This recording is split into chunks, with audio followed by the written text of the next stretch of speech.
colleagues joining us today? Yeah, only really briefly, just to say good morning, everyone, on behalf of Pro Manchester, and thank you for all joining today. If those of you that don't know me, I'm Sean Gibb. I'm the Events and Marketing Manager here at Pro Manchester. And as Brigit has already said, I'm delighted to welcome you to Creating the Right Conditions for you to perform at your best, hosted by Oakridge. And following today's session, I will send out a post-event email so you can provide some feedback, and as Brigit mentioned, she'll provide the link to the recording for those that missed it. So yeah, please be aware that it's being recorded, and feel free to ask any questions as we go along, and that's it really from me. Just really look forward to this. The Oakridge sessions are always really good, really engaging, really good sessions. So I'm really looking forward to it. So without further ado, I'll pass you back over to Brigit. Thank you, Sean. That's very kind. Sean always helps us perform at our very best in terms of following up and making sure we get the information out that's needed at the time. So my hope is you've started to make some good connections and started to talk to and get to know new people in the spirit of networking. So the topic today, creating the right conditions for you to perform at your best. My goodness, a fairly big topic, but by the end of the session, you will take away some practical tools and techniques that you can apply back in the workplace, and also some gentle reminders on some of the things that you need to be paying attention to. So just a little bit about us. What we're sharing today is based on 22 years of working with leaders, managers, and organizations to help them perform at their best. That idea of accelerating performance. So you're already brilliant at what you do. What's that marginal gain that you can get, that little added advantage that can help you perform even more efficiently, effectively. And at Oakridge, everything we do has a practical aspect to it. So I'll share some theory, some input, and then you'll have an opportunity to play with, experience a practical tool, and have some further good conversations. Our work is clustered around these four main areas, and I'm delighted that some of our clients are on the call today. So thank you for continuing to support us. But our work is largely centered around these four areas. We work with leaders, helping them become more emotionally intelligent and how to engage more effectively with their teams. We do a lot of work around the mental health well-being agenda, particularly around mental health awareness and first aid training. We work with teams, so when new teams come together, we provide a catalyst for them to work and contract very effectively and very quickly so they can perform at their best, or where there's a team that's been together for some time and needs a refresh and a re-motivate, then we work with them to support that. And then the final element is this one-to-one coaching, and we've seen a significant increase in this area of work alongside the mental health and well-being, because people are needing that really sort of tailored, bespoke conversation and to work on the issues that they are facing in a confidential space. So we work across sector, whole variety of clients, and we do that very purposefully because it helps us bring a rich perspective to the work that we do. And we find with it, whatever organization we're working in, there are often the same sort of issues that clients are facing. So we can bring all that practical experience and help you apply it in your organization very simply. So our plan for today, for the next hour, is we're going to spend a bit of time exploring what this idea, this concept of creating the right conditions for you to perform your best means. So we'll share some insights, you'll have some conversations around that. We'll share some practical tips and techniques, the things that you can apply straight away. We want to create space for you to have conversations with each other, because again, what we've seen at Oakridge is leaders, managers, organizations are coming to us and saying, can you create a space for us to have a confidential, meaningful conversation that isn't just task or an action orientated? So we'll have time to do that, and then we'll bring the meeting to a close at 11 o'clock. I just want to draw your attention to this quote by Oprah Winfrey, which I particularly like, and it really fits with this idea of creating the right conditions. She says, "Don't worry about being successful, but work towards being significant, and the success will naturally follow." So again, we often explore with leaders and managers, what's that idea of significance? What does that mean to them? And how do you stand out in a very crowded, noisy workplace? And we share that.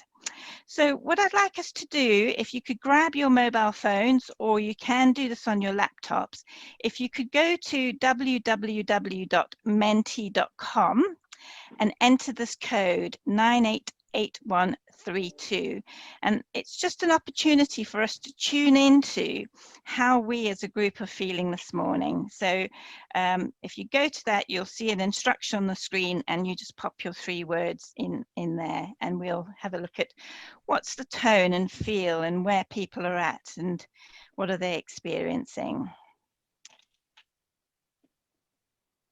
We all okay? Brigit, sorry, could you give me the web address again? Yes, of course. It's www.menti.com. And then the code is 988132.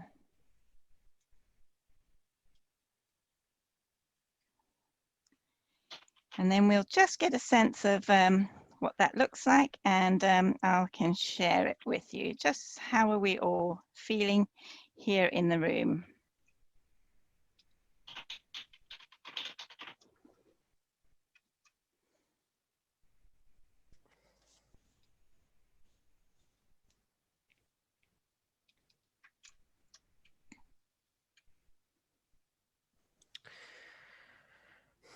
Has everybody had a chance to input it?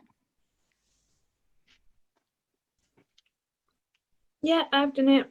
Brilliant, thank you. So there's I'm getting a sense, well, a large proportion of you are feeling tired, some feeling anxious, concerned, hopeful, inspired, some feeling stressed, concerned, happy, yes, challenged, whirling, fed up. I love it. Yeah, just get it all out there. Overwhelmed, curious. That's a good one. Fatigued. So yeah. So I'll pop that into our presentation, so we can get a sense of that. So I hope for those of you that are feeling stressed, tired, overwhelmed, fatigued, concerned, worried, that the next hour will help alleviate some of that, and certainly 1 or 2 of the techniques that I'll be sharing with you will help with that tremendously. So thank you for doing that. So thank you for giving us a sense of for giving me a sense of where you're at. So let's just go back and start to explore this concept of conditions. What does it mean? So I'm going to invite you to just have a think and a reflect on this, these questions here. What's our understanding of creating the right conditions to perform at your best? What do you think it means? What conditions do you believe you need to perform at your best? So what are the things that you find are helpful, that you have noticed or become consciously aware of, that help you perform at your best? And then how do you know when you're not performing at your best? What do you notice then? What happens? What do you feel? What do you see? What do you experience? And then we will pop into some chat rooms where you can have again a good conversation around this, because the powerful thing is we learn from each other. So by having conversations around these topics, you will be gaining insights from your colleagues that are in the room with you, and you will be sharing your insights. Very, very powerful. It builds learning, it creates ideas, innovation, and so on. So are we all good to go into our chat rooms? Have we had enough time to reflect on that? Thumbs up if you're good to go. Woohoo! Yes, brilliant. So I'm going to, let's have a look. How many are we now? Okay, let's do this. Excellent. So starting to head back. So we'll move on and look at some other stuff, shall we? So I thought I would just share with you how you were all feeling. Because what we find is when you are feeling some of these aspects here, so you can see what's come through very strongly is tired, concerns come through quite strongly, stressed, anxious. Challenge can be a motivator, can be very helpful. So that's not going to help you perform at your best when you're tired, fatigued, stressed. So noticing that that's happening for you is the first step, because self-awareness, becoming aware of what are these things that I'm feeling and experiencing, will then help you to regulate it, to take some control over what's happening, so that you can then turn some of those kind of negative experiences into more positive ones. Now, I'm not suggesting we all run around being very Pollyanna-ish about life. It's not like that. But for me, it's just, you know, how do you get the best out of yourself? What are the things that you can do at a very simple and practical level to take care of you, to create conditions for you to perform at your very, very best? So what do we actually mean about this word condition? So here's these dictionary definitions. Noun, the state of something with regard to its appearance, quality, or working order. So that for me is about how are you showing up? Are you showing up, you know, professionally on your Zoom calls? Do you think about how you're going to be presenting yourself? What will people be seeing in terms of your backgrounds? Is it professional? Is it what you want to be projecting? And have you created a space where you can perform at your very best? It also means the circumstances or factors affecting the way in which people live or work, especially with regard to their well-being. So again, where you are feeling and experiencing some of those unhelpful feelings, that anxiousness, stress, how do we turn that around, and how do we pay attention to what we might need in terms of our well-being and our self-regard? And then here, the sort of verb for me is bringing into the desired state for use, or having a significant influence on or determine the manner or outcome of something. So again, this suggests that we do have some control over what the outcome is, what we want to achieve, and how we want to experience it. What's that state we want to be in? Do we want to be in the right state, or do we want to be in a right state? So it's how do we manage and control that? So we know that we are living in this VUCA world, this world that's volatile, uncertain, complex, and ambiguous. And VUCA is a term, if you haven't come across it before, that's being used globally to talk about the significant impact of change. It was first used in the military, and it was about what soldiers face at the front line. They face this VUCA world, having to make decisions in this volatile, uncertain, complex, and ambiguous environment. And then when 9/11 happened, leaders started to engage in this conversation around VUCA, because there were circumstances beyond their control that drove significant change and had a significant impact on their businesses. And if we look at that just in a little bit more depth, we know that there are significant trends driving change, and often call these mega trends, these huge global sustained macroeconomic changes that are taking place. And we can see it through globalization. So this idea we connected, what happens in the East affects what happens in the West. And we've certainly seen that the negative impact with COVID and how it's impacted us there. There's a drive now for, you know, biodiversity, sustainability. How do we take care of our environment? high levels of migration, and again we see all the negative headlines around that, how that impacts on us as a society, and so on. So big changes, apart from the change taking place in your organization, these are big changes beyond our control. And just on the demographics, again, this is an insight for you. We now have 5 generations at work. It's never before been experienced in our world.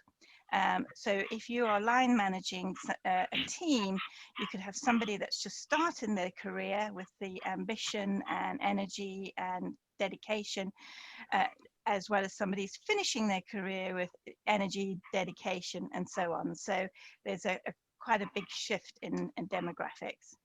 And then if we lay on top of that, what we've been experiencing, I don't know if this is any of you at home, working from home, constantly going to the fridge and having a nosy in there to see what there is to eat. Or how about this? Is this something you've been experiencing? All the impact that the universities have had. What I would suggest, if I may, if you could put your microphones on mute for now, then that just stops some of the background noise that we're experiencing, which may be distracting to some of our colleagues. So, University Challenge, wearing masks. So again, you know, significant impact there on how we connect and communicate with people. Our Zoom meetings, this one's a particular favorite of mine. Got a dash, there's a Zoom meeting at 2 p.m. that I need to interrupt. And I think all my colleagues and a lot of my clients have seen my cat visiting from time to time, and the challenge of getting into the hairdressers. So at a micro level, these are the things that we're experiencing, but you can see at a macro level, the high degree of change that's impacting our organizations. So here are 14 tips for you to excel at your work. So understanding your employer's goals, do you know what they are? Can you articulate them? What does your boss like and dislike? Sometimes we make assumptions about what our boss's expectations of us. So it's helpful to understand that. Have you had a conversation about what's important to them, what matters, what they like or dislike? Showing up for your team, so being present, not cancelling meetings, not being there, stepping forward when you need to. Getting to know your colleagues. So again, I think one of the real benefits of our experience in lockdown is we've got to know our colleagues so much more deeply. We've seen into people's homes, we've met their children and partners, we've seen their pets, and started to get an appreciation of not just their professional exposure, but also who they are as individuals. Avoid gossiping. I know it's tempting, but very, creates unhealthy cultures, and it's always based on perception. Very little of it can often be true. So don't be the person to be the gossip. Have a positive attitude. Accept feedback gracefully. So encourage feedback, not only giving it but receiving it. Showing up as a professional. What does that mean? Going the extra mile, so that discretionary efforts. I know that all of you have been doing that through COVID.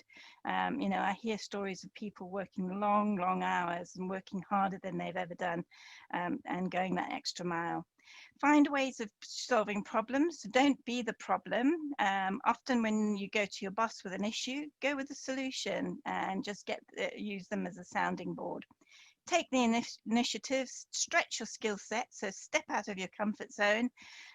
We've certainly had to do that at Oakridge, you know, getting familiar with technology and all the different platforms, from Microsoft Teams to Zoom to Adobe Connect. All our clients have a different requirement, and we've had to develop our skill sets around that. Volunteer for new projects, so put your hand up when you can. Gives you great exposure, great opportunity to become more visible and to be seen for different things. And if you can, mentor and share your experiences with others.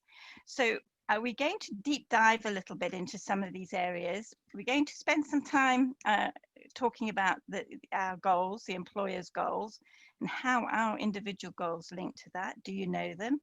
If not, this is a great opportunity for you to go and gain that understanding.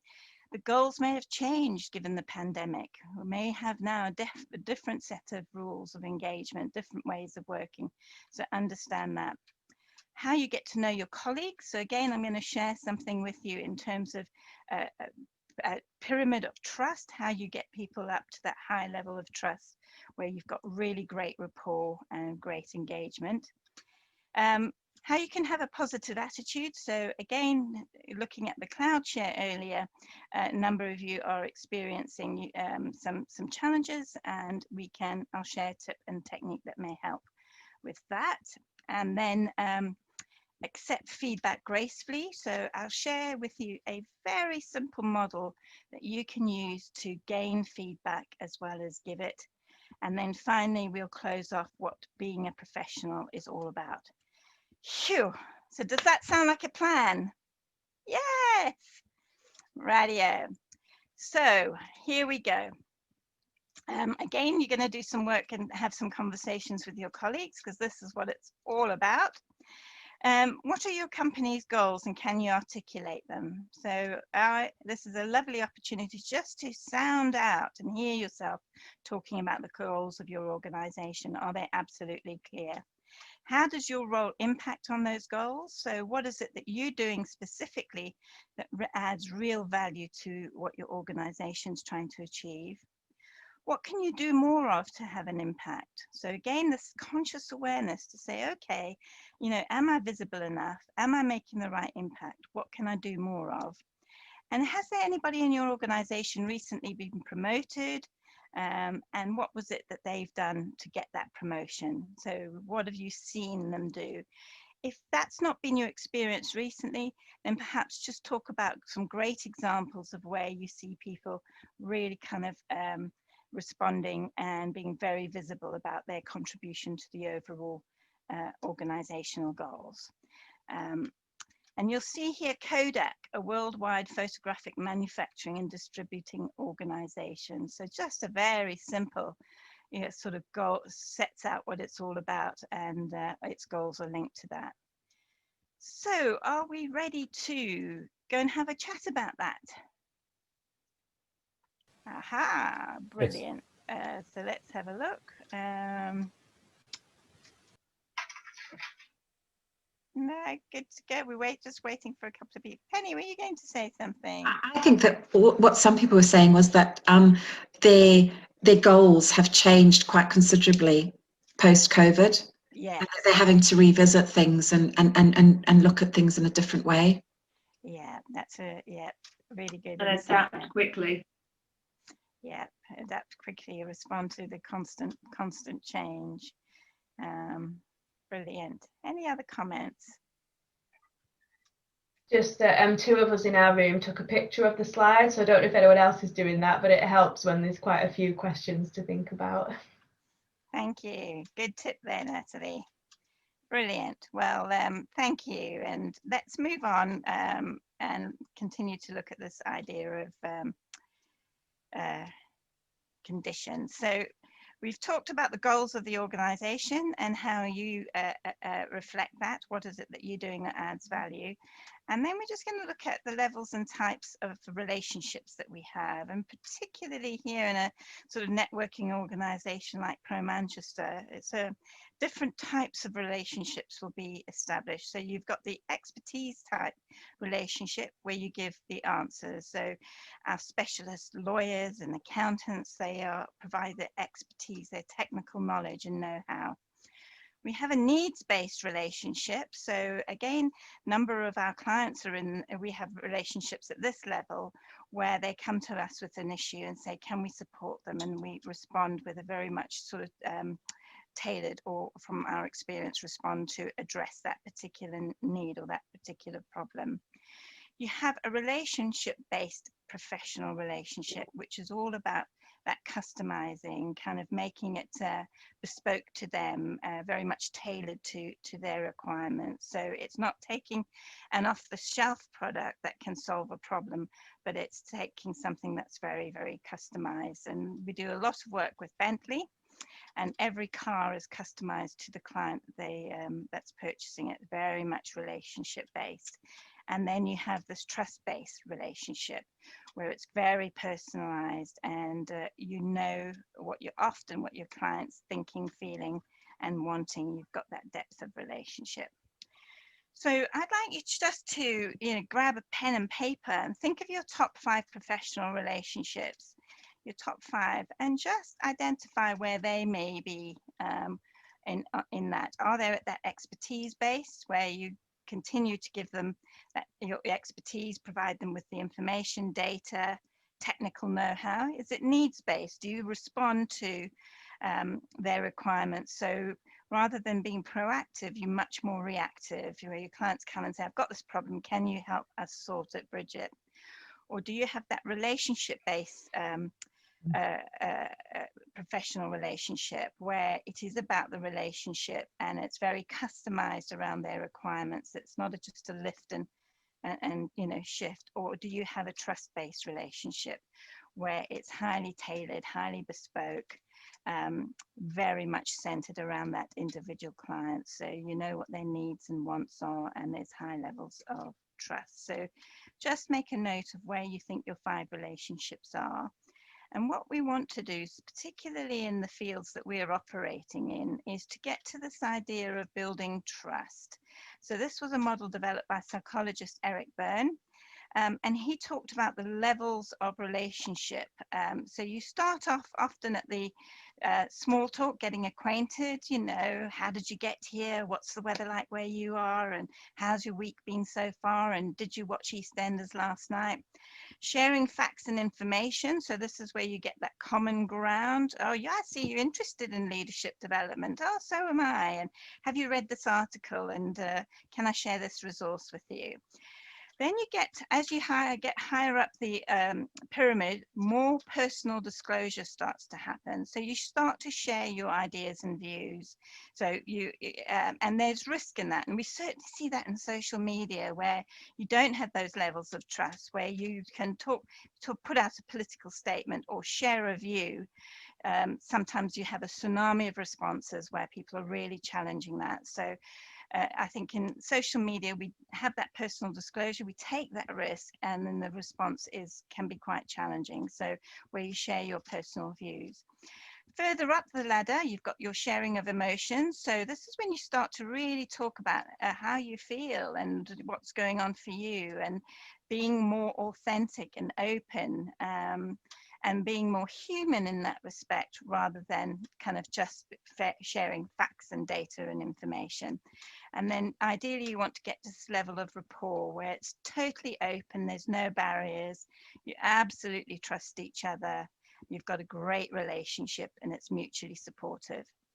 So what I'd like you to do is, I want you to think about colleagues or clients that are in these lower tiers, and what is it that you could do at a very practical level to move them up a level. So, and again, I'm going to pop you into discussion groups, because the sharing of ideas is really important, so you can get some ideas from your colleagues. And I'm going to give you 5 minutes on this one. Tina, thank you. 5 minutes on this one. It's not a great deal of time, but just do a quick kind of brainstorm, share ideas. What can you do to get a client and a colleague further up that ladder of trust, that trust disclosure ladder? So we're good to go on that. Yes. As Natalie said, if you want to take a picture, you're all very, very welcome to. We'll be sharing the slides with you afterwards. Sean will no doubt send them to you, and then you can reference it back in time. So let's go.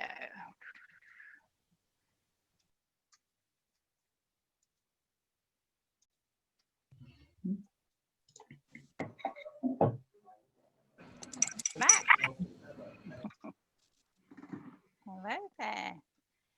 So my hope is, it's rather pacey, isn't it? Kind of high energy. Let's get talking and moving, and yeah. I'm hoping that you've managed to share some ideas. You've managed to kind of get some ideas from colleagues and thought about how you might move people up that trust pyramid. Very, very simple yet powerful, and tracking where where you are with colleagues and clients, and that can be incredibly helpful. And then you can develop some strategies of how I might want to move them up. So let's move on and look at a couple of other things before we close. So getting to know your colleagues, one of the 14 tips. So having a positive attitude, we have a control over what we think and feel and do. Often it's unconscious. We have this little inner dialogue, this little chatter in your head that says, oh, Brigit, you really, messed up on that pro-Manchester session, and, you should have done some more prep for it. And honestly, why didn't you engage with them to see if the messages would land? So I'm thinking that negative inner dialogue. That then makes me feel stressed or anxious or worried or concerned, and then that plays out in my behavior. So I appear nervous, my smile's a little tighter, I'm less engaging because I haven't because I'm very, very self-aware, feeling anxious. So the thing you can take control of is notice that internal chatter. So when I came across this model many years ago, we call it the T model, think, emotion, action, or the Mercedes model. It had a profound effect on me because what I started to notice was how negative my internal chatter was. And I had this kind of pessimistic view of the world, what could go wrong rather than what could go right. So I started to work on my mindset and my thinking, and then that changed how I feel. I felt more positive, more engaged, more upbeat, and that would show in my behavior. So if you find it hard to change what you're thinking here, if you're in that sort of, I call it stinking thinking, that negative loop, you can come in at the other aspects. So you can do something, come in at the action level. So you can do a behavior, you could go for a run, go for a walk, cuddle your cat, cuddle your child, have a kiss off your partner. Those actions will then start to impact on how you feel and start to shift what you're thinking. Music can be beautiful. I used to, on traveling home, I used to put on my Fab Club tunes, and that would just get me into a really positive state for when I got home and experience family and friends and that kind of thing. So notice what you're thinking, notice how it's impacting on you, and then what can you do to regulate that, to take control of it. Many years ago, we do a lot of work within the NHS, and I was working with a clinical psychologist who said he used this model because it's a model from cognitive behavioral therapy, that he worked with people in depression, and he would get the people to walk to his clinic. So he's starting at that action behavior. People are walking, so by walking, you start to feel a little better because you're moving. And then he would get them to count the chimney tops on each of the houses. So what he's doing is changing their thinking because they're focusing on something else, but he's getting them to lift their head. So when you're having a bad day or you're going into a meeting and you want to come across in a positive, confident way, change your posture. It can help. Put your shoulders back, chin up, deep breath. Taking an action here, it impacts on how you feel, and then that can impact on your thinking. Does that all make sense to you? Thumbs up if yes. Okay, brilliant. And then just to look at this a little bit further, we cannot not communicate. We're communicating all the time.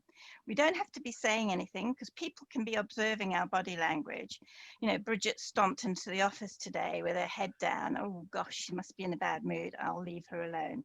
So we are always looking for those social cues. What are they telling us? So we're communicating all the time. And when we think about the impact of our communication, there are three aspects that we need to take control of. Our body language. So this has the biggest area of impact. The research and evidence suggests 58% of what people see and hear is through our body language. Our voice quality, so is my voice shaky and nervous, or am I in control and authoritative? So if you listen to Maggie Thatcher's early speeches, she had a very high girl-like voice and did a lot of voice training and coaching to lower her tone and become much more authoritative. And that counts for 38% of, so body language 55, voice quality 38. tone of your voice. Do you speak softly or do you speak more loudly? And words have 7% impact. So often when we are working with leaders and managers on communicating big messages, we will start with the body language. We'll work with them on their tone, and then the words come last. Obviously, the words are important in terms of making sense, but the delivery, it's all in the delivery. So again, when you think about kind of creating the right conditions, how do you get control of your attitude so that plays out in your performance, in your body language, in the way that you communicate? What are people seeing and feeling as a result of their interactions with you?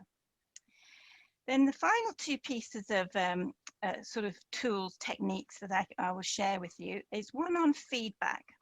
Now, we don't encourage enough feedback. For some of us, we may be a little shy, think, oh, they want to hear what they've got to say, or they're just saying that to be nice. So understanding, having a framework that can often be helpful in getting feedback. And this little model is brilliant in its simplicity, the B model. And it simply works like this. You want to get feedback on your behaviors. So what did people see you doing? Because sometimes our self-perception is different to the perception others have of us. What evidence or examples can they give? So being very specific, and then how that affects them. So an example would be, if I turn up for meetings late, so we have a Monday morning coffee and chat meeting at 9 o'clock, but which I tend to host. So imagine if I was turning up at 20 past, 25 past, not helpful to colleagues. So the feedback on my behavior is, Brigit, every Monday morning you are late for our meetings. The evidence is, do you remember last Monday we were in flow talking about this project and you turned up and we didn't know whether to start again, how to involve you. So you're giving that precise evidence, that's being very specific. And then you talk about the impact that has on you. You don't talk about the impact it has on the team or the others. You are owning the feedback. So my colleague would say, you know, it's very disruptive, Brigit, and it feels disorganized and it doesn't look very professional. And then we propose a solution. How do we move that forward positively? So I'd encourage you and urge you to get feedback wherever you possibly could. I will be connecting with our team after this that have been on the call to get some feedback. You know, what worked really, really well, what could we do better next time, and we can use the B model. What did they see in terms of behaviour? What was the evidence, and how did that affect them? So yeah, a simple model. And then just finally, this idea of being professional. So again, thinking about this, often we don't consider the sort of impact we want to have. You know, what does being professional mean to me? And for me, it's these three areas. What presence do you want to have? So how are you showing up? And it's that physical presence.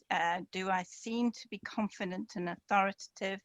And when I talk about words, music, and dance, that is the words, tone of voice, and body language. And what do people perceive of me in terms of my brand? What brand do I have? Impact, how do you have a marked effect on people? Are you able to influence change? There are 10 influencing styles, and most of us only use one or two. So getting familiar with all those influencing styles can increase your flexibility in having that impact and ability to influence change. And then the final piece is the authority. So being self-assured, so the confidence bit's there, so sorting your head out. So I'm very well prepared for this meeting. I know my stuff, I've done it before, got lots of experience to share with people, and feeling in control. So that sense of authority. So I'd urge you beyond today to have a think about that presence, impact, and authority, and what work you need to do in that respect. Get that feedback, use the B model. You can get some great feedback from people on your presence. You know, how are you showing up? What are people perceiving of you? Get feedback on your impact, and again, get feedback on how people see you. What are they perceiving? So that is, in essence, a quick trot through the 14 tips. So we focused on a handful, shared some practical tips and techniques. You can go out and share these with colleagues as well. You know, pay it forward if there's something that has resonated with you or something that you think, oh, that's a good idea. Particularly the team model may be helpful to share with people, it's certainly in times where we are challenged and are feeling those, you know, tired, anxious, worried. You can start to turn some of that around by doing something either physically or feeling something, kind of doing something that you enjoy, or trying to take control of that stinking thinking and turning it into a much more positive environment. So what I'd ask you to do, please, in closing, is to go back to the Menti, so www.menti.com, and use this code 742864 8, and just share how are you feeling, and we'll get a sense of where we are. So what are you thinking, feeling, and what action might you take as a result of today? And if you could share that with us, that would be terrifically helpful. And then I'll send that round to you all, and it'll be a nice reminder of the actions you can take. So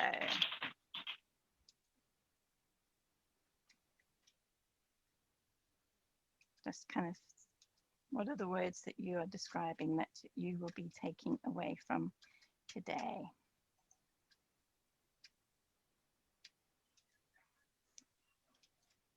So that brings us to the end of our session today. Thank you so very much for joining us. I hope that you've got a couple of takeaways that you can go and apply and use beyond today.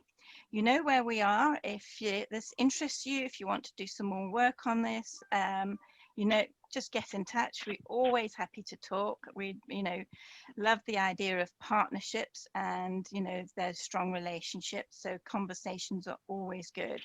And I wish you well, be safe, be kind, and I hope to see you all very, very soon. Take care and see you soon. And I will be sharing the outputs for the Menti and the slides with you all. Have a great day and look after yourselves. Thanks, Bridget. Thank you, Bridget. Thanks. Bye all. Bye. Thanks, Bridget. Thank you. Bye. Take care. Bye. Bye for now. A round of applause as well, Bridget. Look at that. Bless you, Natalie. Same to you. Was my staff there were giving you a round of applause? Yeah. Yeah. Yay. I like it. I like it. You can come and be in our gang, Mustafa. Yeah.